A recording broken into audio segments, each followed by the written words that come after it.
Alright, fellow Slayers, time to take a look at the final episode of the day, which is Afterlife. The scuba gang rushed to find Buffy and figure she's at her house. The Hellions are on the run from Sunnydale. At the house, Buffy is confused and acting weird as she surveys the scene of her house and is told by Dawn that Giles has left. Spike arrives, angry and looking for Dawn. When Dawn and Buffy walk downstairs, Spike speaks to Dawn. Although initially he thinks Buffy's the repaired Buffy bot, he changes his mind when he gets a clear look at Buffy, also realizing without being told that Buffy is back. He softens and helps clean up her wounded hands, recognizing the injuries from his own experience of digging himself out of a grave. She asks him how long she's been gone. Spike has counted the days, all 147 of them.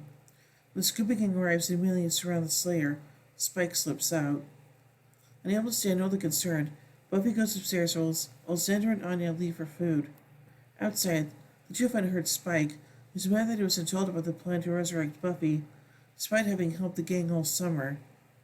He then realizes that his love of Buffy would have made him an obstacle if Buffy returned as something that would have had to have been destroyed. He warns Xander of the consequences they'll have to face, because they always exist with magic.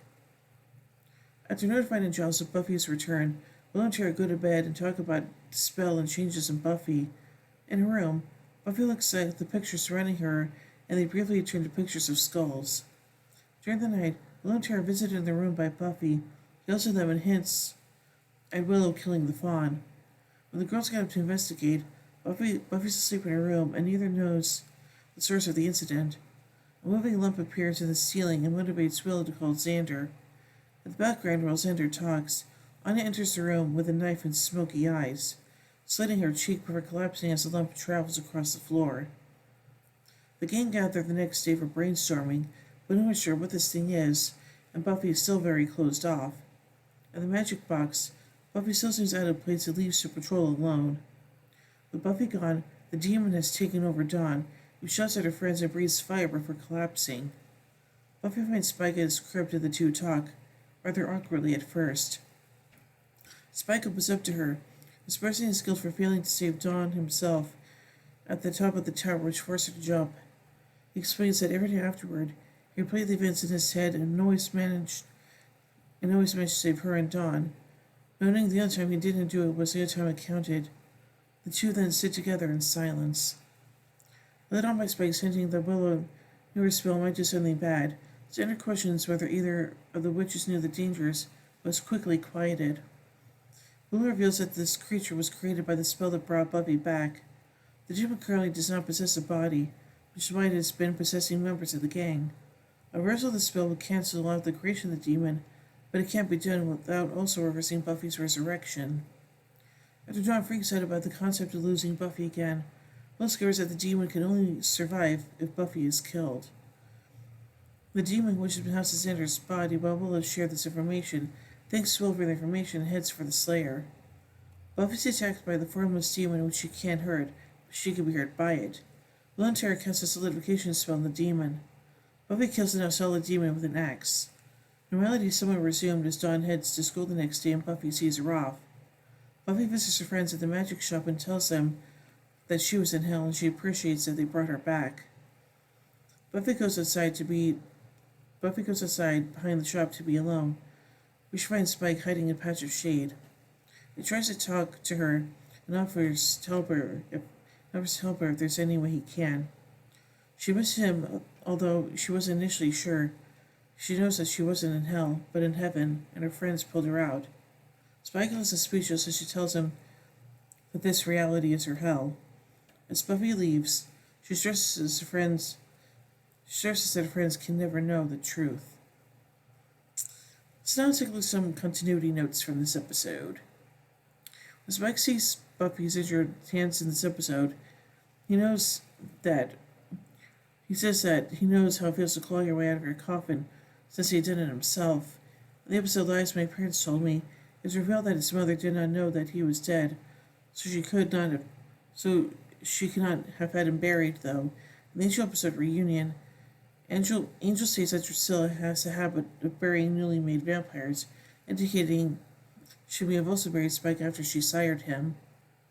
Spike grabs and briefly manhandles Xander, Despite the plan to microchip their invention from harming humans on the initiative, on close examination, Spike can be seen to wince for the pain the chip inflicts for his actions.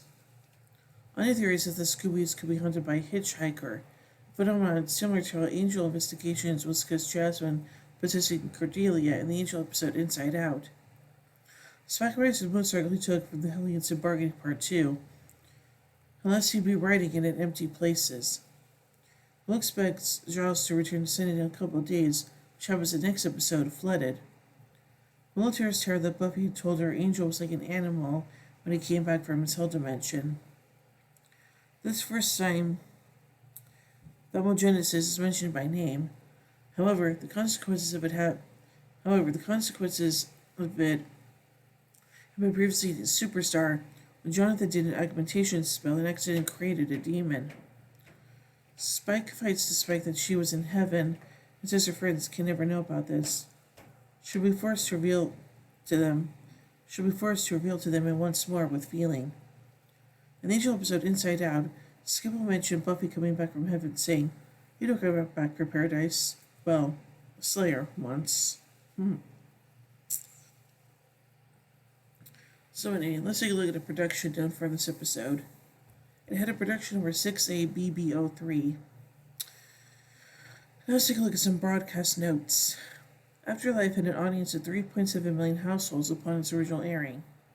The scene in which Anya is possessed by the demon ghost and slashes her face several times was shown by Sky One for the UK broadcast to show her laughing and the collapsing, editing out the face slashing.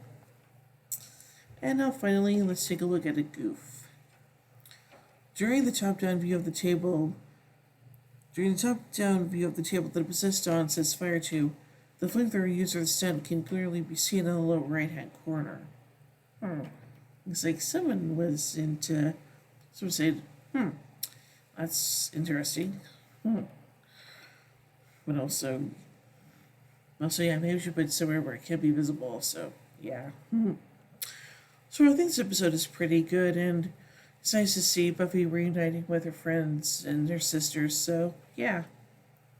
So overall, I give Afterlife 4 vampire steaks out of 5. But anyway, tune in tomorrow as we do the next episode, Flooded. So, until then, here endeth the lesson.